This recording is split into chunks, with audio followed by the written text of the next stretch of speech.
Welcome back to Emma in Costa Rica. Happy 2021. We are now in a new year. Happy New Year, everyone. I hope you guys have a lot of success. Today, I just wanted to do a quick question and answer series for you guys. I've been receiving quite a few questions these days. A lot of people wanting to travel, a lot of people wanting to come down to Costa Rica, find a new life, get away from the States and Canada and wherever they're from, really. So yeah, I'm just gonna dive right in and we're gonna answer some questions. And then after that, I also wanted to do a bit of a life update, give you guys a little bit of a heads up on what I'm planning for this year. And I'm actually pretty excited. I've got lots in store and it's my first year in Costa Rica without a secure job. So there's a lot of nerve going on there, like a lot of anxiety, excitement, and a whole bunch of stuff. So let's just dive right in. Okay, so first off, let's start with a few things regarding COVID and you guys visiting. So basically right now, Costa Rica has a variety of restrictions. Right now you do not have to have a test to come into the country. However, if you plan on leaving the country, which you have to after 3 months, you need to have a test if your country requires it, right? And I think right now it's kind of difficult to find one that is fast enough within the 72-hour time frame, and I think it's also quite pricey. So that's definitely something that you would want to consider when you are planning your trip down here.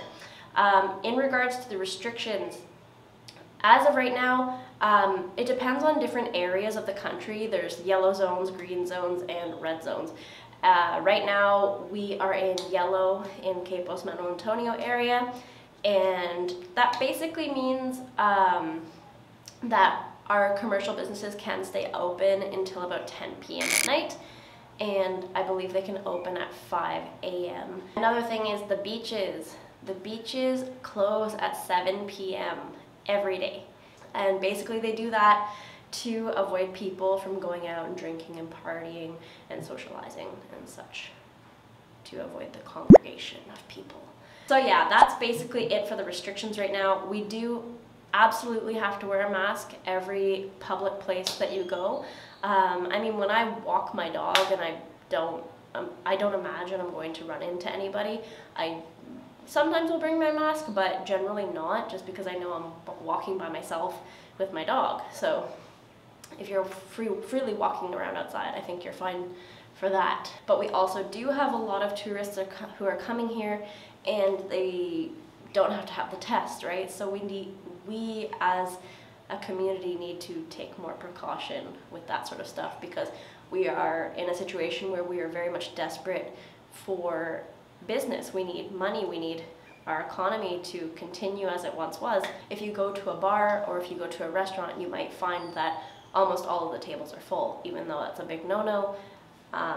It happens because we need money. But I mean, this is no different from the big joke that's going on all over the internet of people having to keep their distance in the airport, and then as soon as they get on the plane, they're jam-packed like sardines in a can, right? So I think if anything, the biggest thing is just to keep yourself safe, and you know your limits.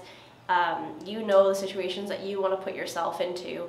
If you want to go to the beach, you're fine to go to the beach. Just don't crowd around other people. Try to find a place on your own with your group or whatever, and that's it. The buses can be a bit of a tricky situation because they don't really have any regulation, in the sense of like, don't sit in this seat, and like this seat is not available because of social distancing.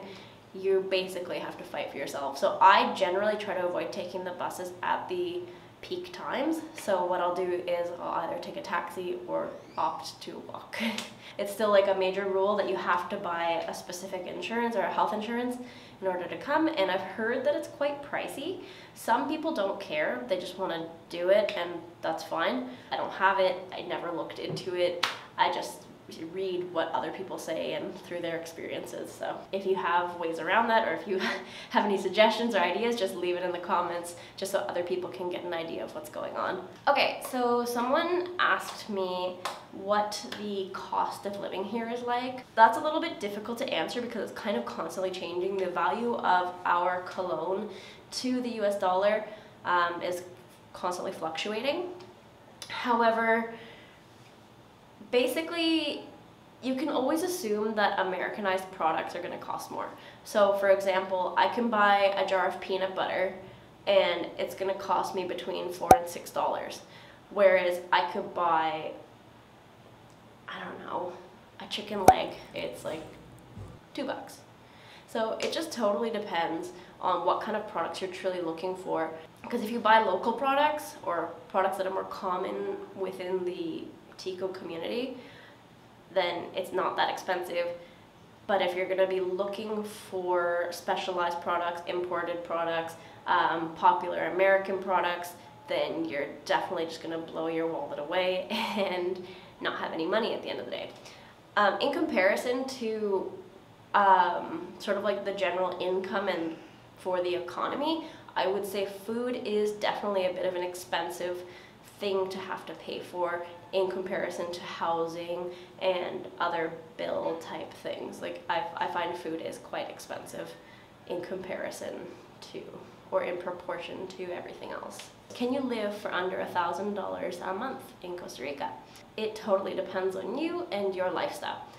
You could live very frugally, depends on what you're doing completely. So for example, let's say you have an apartment, just a regular apartment in Capos or in the areas outside of Capos. You would be paying maybe $200, between $200 and $400, depending on your range of what you can do and how many rooms you have and such. Most apartments do not come with hot water, but you do have to pay for your water, which is fairly cheap. I think most people pay between like $10 and $20 a month, depending on how much you're using, of course. And electricity.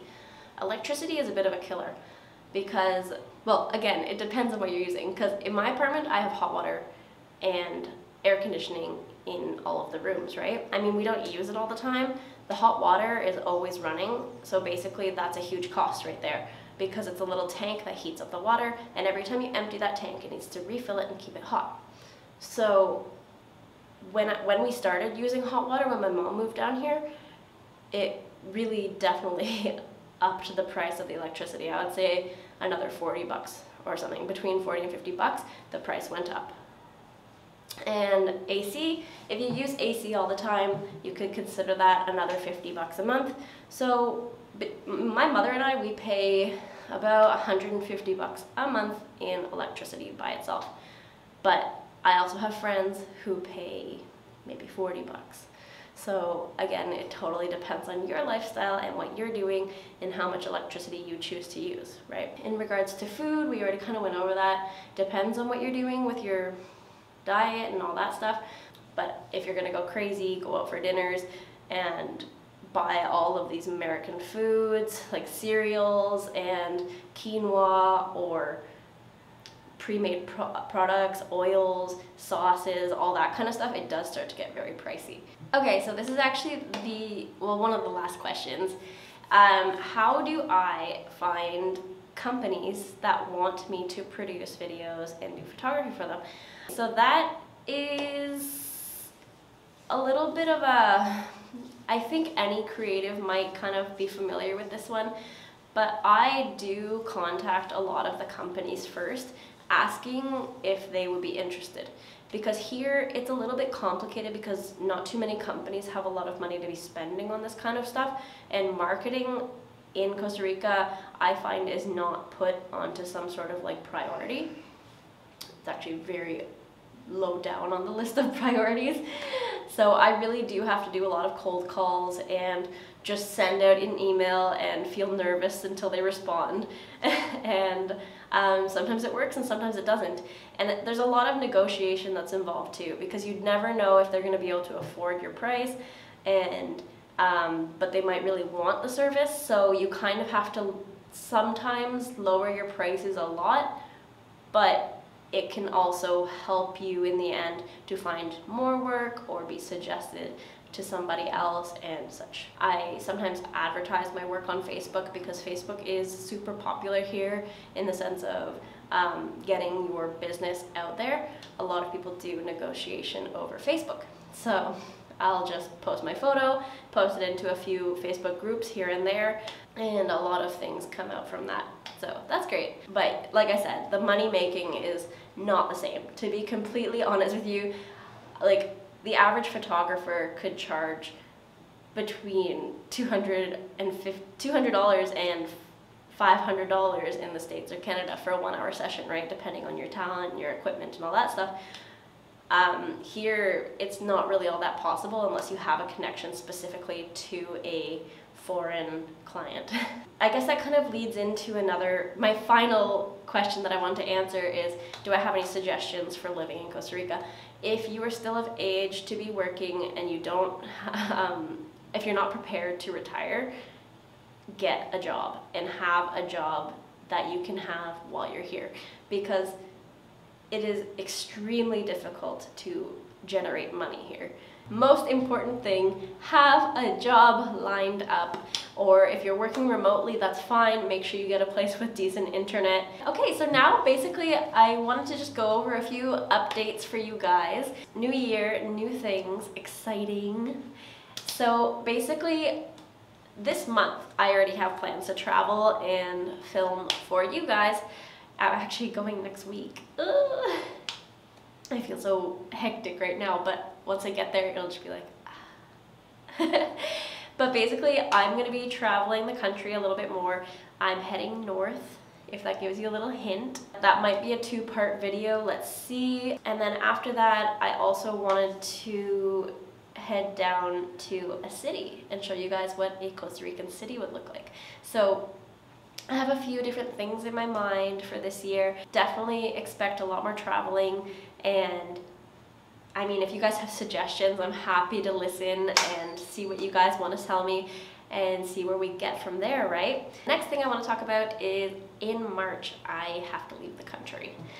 So basically, when COVID started, they started extending my tourist visa. So I haven't had to leave since last March. Actually, the last time I left Costa Rica to renew my visa was in January. And then I had 3 months, but then March came along and they extended it so that we wouldn't leave the country and make COVID a worse thing, right? So basically on March 2nd, I need to leave the country, and I don't know how I'm going to do it because I either have to go back to Canada or stay here illegally or see what other country I can go to. The thing is, right now Canada is considering closing the borders again, so I don't know if I'll even be able to get back. I mean, I'm not really concerned about it because this is my home. I have no issues about it. The only thing is I don't really want to be doing things illegally here and then end up having to eat my own shit by not being allowed back in when I do leave, right? So I'll have to see what's going on with that. I'll probably come up with an update at some point to express my worries and let you guys know how I'm going to do it, because normally what I do is I just cross the border to Panama and I come back, but Panama's closed and Canada's thinking about closing. I know Mexico's open, so maybe we'll plan a trip to Mexico. I don't know, I'm just going off here. It's a couple months away, so I can think about it then. And okay, so the last thing I wanted to go over with you guys is how much I appreciate you. I honestly never thought when I started doing this last year that it would have become such a hit. And I know sometimes I get overwhelmed by the amount of questions and inquiries that come towards me. But the thing is when it comes down to it, I realize like, wow, I'm actually doing something that people are interested in. And I really want you guys to know that that is so cool, and I'm so glad that I can help you guys in some sort of way. And please continue. I'm so, so grateful for you guys. Thank you so much. Mwah. I think that is pretty much all I want to talk about today. My throat's already sore from blabbing so much. Let me know if you guys have any more questions. I definitely want to continue doing question and answer series and updates and letting you guys know what's going on here. So please don't forget to subscribe to the channel, like, comment, send me any questions you've got, and I'll see you guys next time. Expect a really cool video for next week. See ya.